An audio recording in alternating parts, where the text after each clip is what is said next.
Shalom, God's people. I came with a very short notice from the Lord. Yes, I said short notice. Just to build up your faith and to know who you are and where you can be, but trapped by the experience of the past. And I want us to look at something in the book of John chapter 4. And then I read from 9. Message translation, he said, and the Samaritan woman taking a back asked, how come you, a Jew, asking me, a Samaritan woman, for a drink?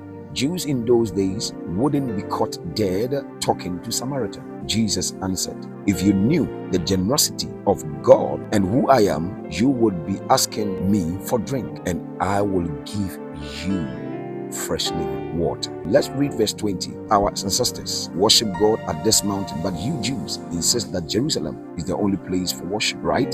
Believe me, woman, the time is coming when the Samaritan will worship the Father, neither here at this mountain nor there in Jerusalem. You worship guessing in the dark. We Jew worship in the clear light of day.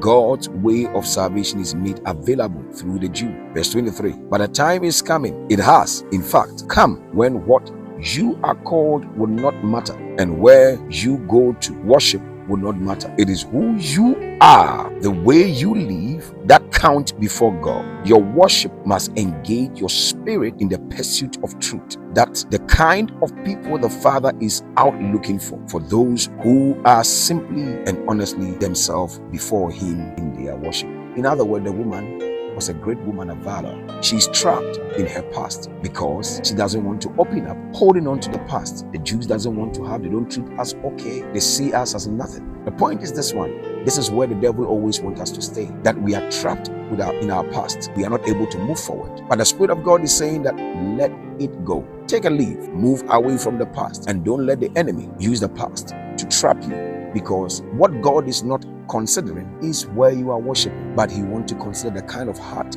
you possess, which is your spirit. So clean up your mind and possess the heart of Christ, the clear spirit, because when the light is outside and it does not reflect in your heart, you are still living in darkness. That is why Jesus said, the time is now that who you are and where you meet God count than where you are worshiping God. So it is not about where you come from, it's not about where you worship, it's about who you are and what you stand in for God that count before God. And that is what God considers as spirit, being obedient to His word. Now, Jesus says something that is very important. He said, now it's not about where you come from and where you worship, but it's about who you are, who you live for, what you live for. And because what you live for or who you live for will determine how you live your life. So if you live for God, you will live according to what God has for you, not what men says about you, or not where you go and meet God, because who you live for lies where God is. I want you to let go